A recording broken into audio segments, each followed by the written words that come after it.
Hello, good morning students. तो today we will discuss about the latent heat. तो ये नया एक वर्ड आया आपके सामने latent heat. अभी लास्ट में हमने पढ़ा था एटमॉस्फेरिक प्रेशर, उसके स्टेट्स के ऊपर क्या रोल है. तो आपको लगेगा कि latent heat, तो देखो दो वर्ड से मिलके बना हुआ. हीट के बारे में तो आपने सुना कि heat is a kind of energy और heat is a random form of energy. क्या है एक रैंडम फॉर्म ऑफ एनर्जी जो अपने आप इधर उधर इसकी कोई ऑर्डर्ड फॉर्म नहीं होती है, क्योंकि ऑर्डर्ड फॉर्म को हम क्या बोल देते हैं, वर्क बोल देते हैं. आप सुनो तो वर्क, हीट या एनर्जी सब एक ही चीज है, इनकी अलग एनर्जी की फॉर्म है, हीट भी और वर्क भी. अब लेटेंट जो वर्ड है, तो लेटेंट का मीनिंग क्या होता है, पहले हम आपसे ये डिस्कस करें. तो लेटेंट का मीनिंग क्या होता है, हिडन. क्या होता है, हिडन. और अगर अपनी भाषा में जाओगे आप तो इसको हम क्या बोल देते हैं, गुप्त. क्या बोल देते हैं, गुप्त. और हीट के बारे में आप जानते ही. और हीट को अगर आप अपनी भाषा में बोलना चाहोगे हिंदी में तो क्या बोल देते हैं इसको, बताओ, उष्मा. ठीक है. वैसे आप इसको जो एनर्जी है, it is a word of English. क्या है ये, इंग्लिश का वर्ड है, लेकिन हिंदी में हम इसको क्या बोल देते हैं, उष्मा बोल देते हैं. तो ये हो गया हमारा लेटेंट हीट यानी हिडन एनर्जी. क्या कह सकते हो आप इसको, हिडन एनर्जी बोल सकते हो. अब इसका इस तरह का नाम क्यों रखा है, कहां से क्या है.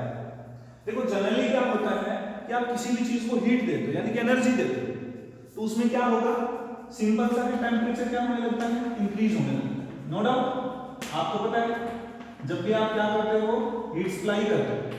क्या करते हो, हीट सप्लाई करते हो.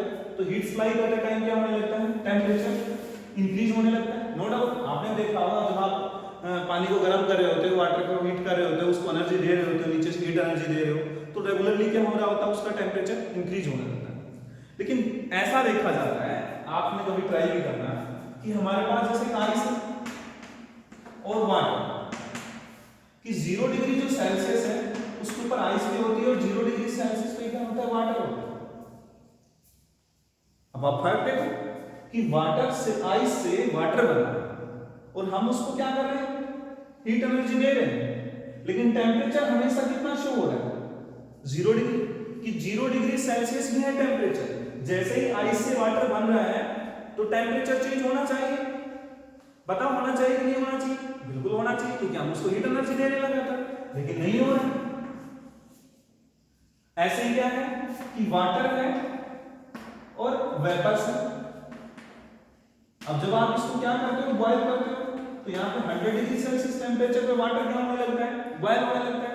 तो यहाँ पर क्या है, वाटर और वेपर है, यानी हम इसको क्या बोल देते हैं, स्टीम बोल देते हैं. क्या बोल देते हैं, स्टीम.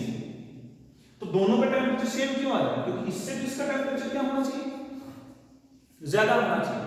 लेकिन जब फेज चेंज होती है, क्या चेंज होती है, फेज. और फेज का मतलब किससे समझ रहे हो, स्टेट से. किससे समझ रहे हो, स्टेट से समझ रहे हो. ओके. यानी कि सॉलिड से लिक्विड और लिक्विड से क्या होती है, गैस. तो जब यहां पे इनका कन्वर्जन होता है तो ड्यूरिंग द फेज कन्वर्जन यानी कि जब स्टेट चेंज हो रही होती है तो उस टाइम पे आप देखोगे कि टेंपरेचर चेंज नहीं हो रहा, यानी कि टेंपरेचर राइज होना चाहिए. कि यहां से यहां पे आया तो टेंपरेचर राइज होना चाहिए, टेंपरेचर राइज होना चाहिए. लेकिन जो ट्रांजिशन होता है यानी क्या हो रहा होता है, फेज ट्रांजिशन. तो during the phase transition there is no change in the temperature. फिर अब सवाल ये उठता है कि फेज ट्रांजिशन जब हो रही होती है, सॉलिड से लिक्विड बनता है, लिक्विड से गैस बनती है, तो उस दौरान टेंपरेचर चेंज नहीं हो रहा, तो फिर हमारी जो एनर्जी है वो कहां गई.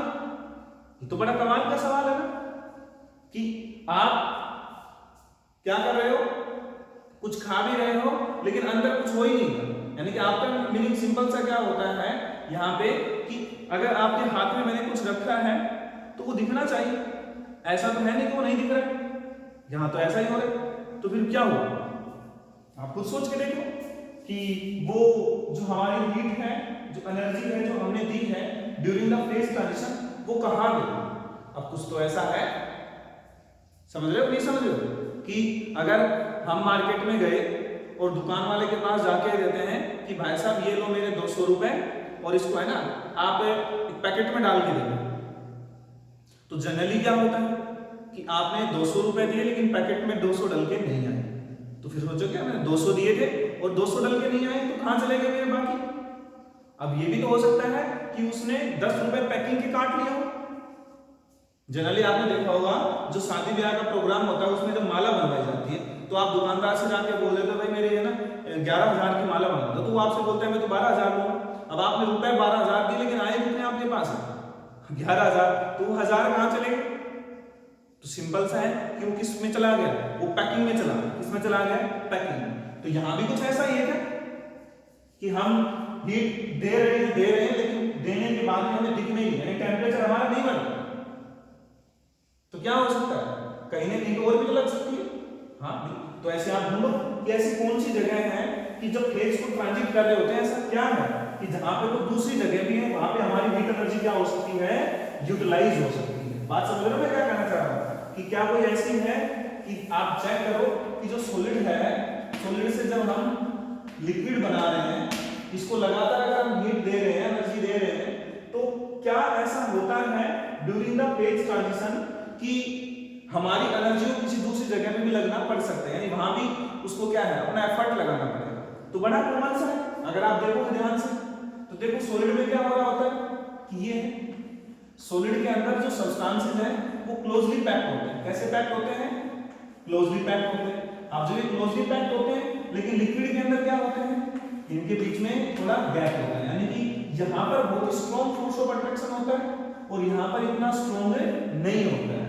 तो यह inter particle force of attraction, अब एक नई चीज है कि यहां से यहां पे जाओगे तो मेनली क्या चीज करना पड़ता है, inter particle force of attraction, कि ये वाला जो inter particle force of attraction है इसी के साथ तो आप क्या है यहां पर नहीं जा सकते, इस inter particle force of attraction को क्या करना पड़ेगा, ब्रेक करना पड़ेगा।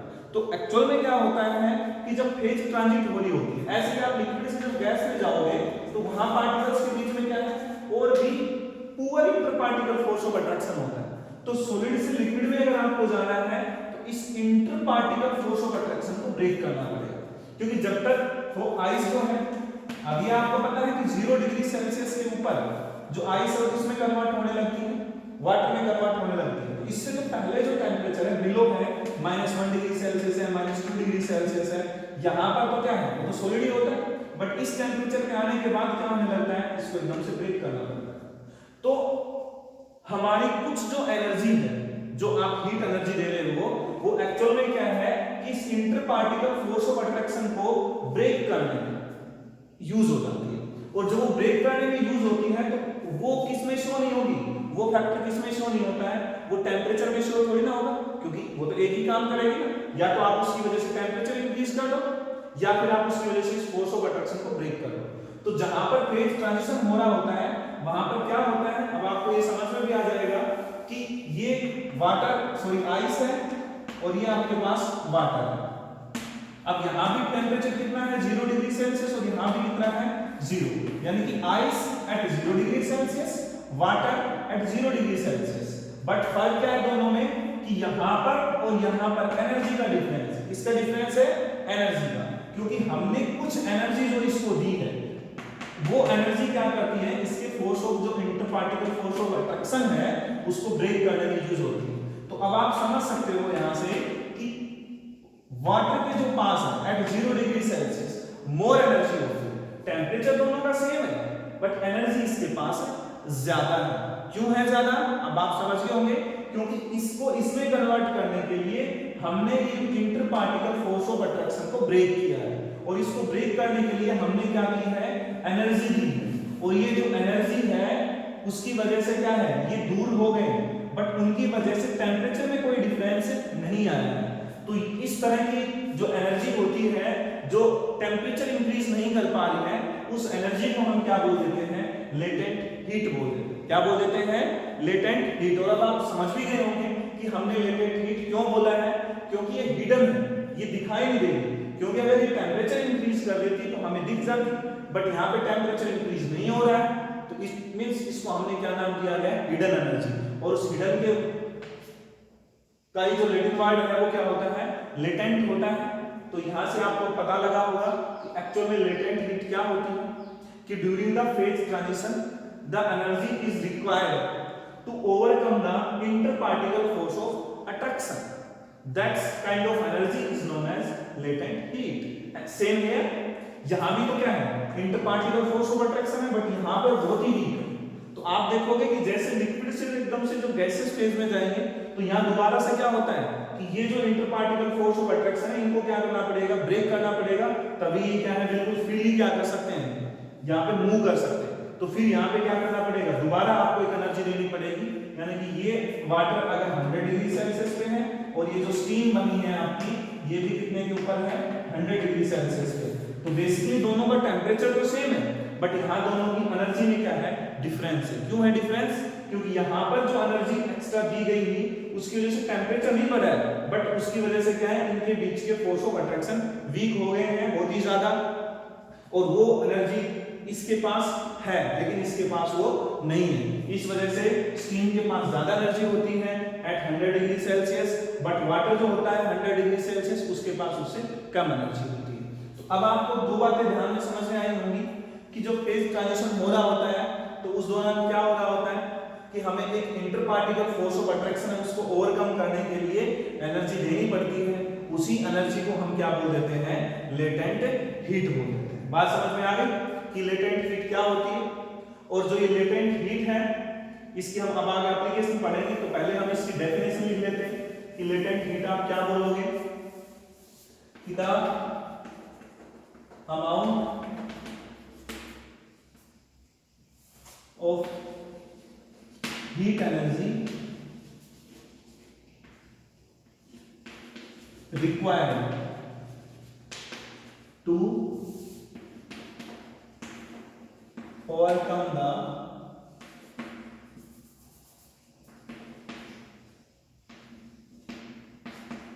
interparticle force of attraction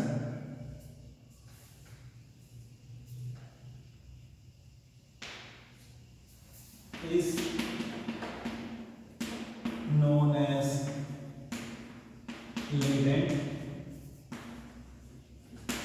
heat. Okay, the amount of heat required to overcome the interparticle force of attraction during phase transition. Here we go. During phase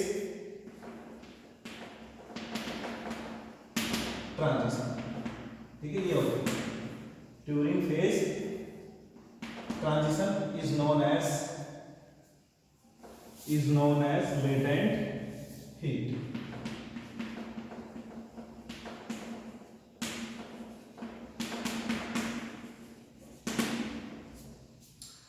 तो ये तो हो गया हमारा लेटेंट हीट। ओके, अब आप सोचोगे इसका इनकी क्या applications, what are the applications and what are the types. Latent heat कितने टाइप्स की होती है, क्या इसकी एप्लीकेशन है। तो टाइप तो मेनली तो आपके पास दो तो यही होगी कि सॉलिड से जब लिक्विड बनता है और एक बार लिक्विड से गैस बनती है। तो सॉलिड से जब लिक्विड बनेगा उस टाइम तो हम इसको क्या बोल देते हैं, लेटेंट हीट ऑफ फ्यूजन, क्या बोल देते हैं, लेटेंट हीट ऑफ फ्यूजन। और जब लिक्विड से एयर बनेगा, सॉरी गैसेस फॉर्म में जाएगा तो क्या बोलेंगे, latent heat of vaporisation. Okay, तो ये हमारे पास दो होगी, एक तो लेटेंट हीट ऑफ फ्यूजन और एक लेटेंट हीट ऑफ वेपोराइजेशन। अब हमारा टॉपिक इंटरेस्टिंग हो गया क्योंकि हमारे पास दो नए वर्ड आ गए, फ्यूजन और वेपोराइजेशन। अब क्वेश्चन ये रहेगा कि फ्यूजन क्या होता है और वेपोराइजेशन क्या होता है, इनके बारे में तो आगे डिस्कस करेंगे। तो उससे पहले हम थोड़ा ये डिस्कस कर लेते हैं कि इसकी एप्लीकेशंस क्या है।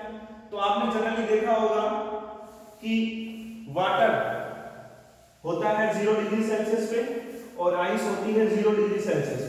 आपको कौन सी चीज ज्यादा ठंडी लगती है, आप लोग इस दोनों जगह तो 0 डिग्री सेल्सियस है तो ठंडा दोनों तो बराबर ही लगना चाहिए, नहीं। आप चेक करो और आप ध्यान दो कि किसके अंदर आपको ज्यादा कोल्डनेस महसूस होगा, बताओ। एक आपके पास क्या है, आइस और वाटर, दोनों ही किसके ऊपर है, एट 0 डिग्री सेल्सियस, और ये वाला भी किसके ऊपर है, एट 0 डिग्री सेल्सियस। तो दोनों ही जब 0 डिग्री सेल्सियस पे हैं तो आपको कब ज्यादा फीलिंग है, कोल्डनेस ज्यादा फील होगा। इन दोनों में डिफरेंस क्या है पहले तो आप ये देखो फिर बताना। भाई ये भी 0 डिग्री है, ये भी 0 डिग्री, लेकिन कुछ फर्क मैंने बताया इन दोनों में से किसके पास एनर्जी ज्यादा है। नो डाउट वाटर के पास ज्यादा है, क्योंकि आइस से और वाटर जो बना है तो इसमें एक्स्ट्रा हिडन एनर्जी ले रखी है, और वो किसके पास है, वो वाटर के पास है, क्योंकि इसको मिली तब तक वो क्या बन चुका है, वाटर बन चुका है। अब वाटर के पास क्या है, ज्यादा एनर्जी, और वाटर के पास अगर ज्यादा एनर्जी है तो कम किसके पास है, आइस के पास है। नो डाउट कम आइस के पास है तो ठंडी भी ज्यादा कौन लगेगी, आइस। बात समझ में आई कि जो 0 डिग्री सेल्सियस पे आइस है वो ज्यादा कोल्डनेस महसूस होते, ज्यादा कोल्ड होती है एज कंपेयर टू वाटर। तो आप क्या बता सकते हो कि जो आइस है उसमें क्या होता है, क्या है, वो हीट क्या करेगी, बाहर से एब्जॉर्ब करेगी, क्या करेगी, बाहर से एब्जॉर्ब करती है, तो आपको क्या है, ठंडा ज्यादा लगता है। इस वजह से आपने जनरल देखा होगा जो फिशेज होती हैं उनको भी हम मेनली क्या करते हैं, आइस पैक जो होते हैं उनके अंदर स्टोर करते हैं, ताकि फूड होता है उसके अंदर आइस डाल देते हैं, ताकि वो जैसे ही क्या होता है लिक्विड में कन्वर्ट होता है तो एनवायरनमेंट से क्या है, बाहर से वो हीट को क्या करेगा, एनर्जी को एब्जॉर्ब करेगा, तो बाहर से जब एनर्जी एब्जॉर्ब हो जाती है तो वहां पे क्या है, ज्यादा कोल्डनेस आती है। ऐसा ही कहां पर कि एक आपके पास वाटर है, कहां पर 100 डिग्री सेल्सियस, और स्टीम है आपके पास, ये भी किसके ऊपर है, 100 डिग्री सेल्सियस। तो बताओ ज्यादा गर्म कौन लगेगा, क्योंकि यहाँ पे हॉटनेस की बात होगी, वहां पे किसकी बात हो रही थी, कोल्डनेस। तो स्टीम और वाटर में से एट 100 डिग्री सेल्सियस हार्मफुल ज्यादा कौन है, ज्यादा खतरनाक कौन है। तो जब दोनों के पास टेंपरेचर 100 डिग्री सेल्सियस है तो फिर वही बात आती है, टेंपरेचर तो 100 डिग्री सेल्सियस है लेकिन दोनों में से किसी एक के पास एनर्जी ज्यादा है, एक के पास एनर्जी कम है, तो एनर्जी भी किसके पास ज्यादा होगी, क्योंकि वाटर लिक्विड है, ये गैसेस फॉर्म में अगर आया है तो इसने क्या की है, कुछ एनर्जी क्या की है, एब्जॉर्ब की है, उसके बाद कहां पड़ा है, स्टीम, तो इसके पास क्या है, एनर्जी ज्यादा है। इसी वजह से क्या होता है, जो स्टीम होती है वो ज्यादा डेंजरस होती है, ज्यादा हार्मफुल होती है, क्योंकि वो ज्यादा बर्न कर सकती है, क्योंकि इट हैव मोर हीट, क्योंकि इसके पास क्या है, इसकी तो है 100 डिग्री तो, लेकिन प्लस में क्या होती है, हिडन एनर्जी जो लेटेंट हीट है वो भी होता है, उसकी वजह से क्या होता है, ये ज्यादा खतरनाक होता है। तो ये क्वेश्चन भी आपके पास आ सकता है, ठीक है, कि भाई इन दोनों में से ऐसे ही वहां पे आइस जो है वो ज्यादा ठंडी क्यों होती है, स्टीम ज्यादा खतरनाक क्यों होती है। तो आप यहाँ पे कंसेप्ट किसका बताओगे, लेटेंट हीट का। तो ये चीजें हैं। अब हम क्या करेंगे, अब हमारे पास जो वर्ड्स आए हैं फ्यूजन और वेपोराइजेशन, उनको हम क्या करेंगे, मेनली डिस्कस करेंगे कि क्या वेपोराइजेशन होता है और क्या हमारा फ्यूजन होता है, ठीक है। ओके, ये नेक्स्ट में करते हैं।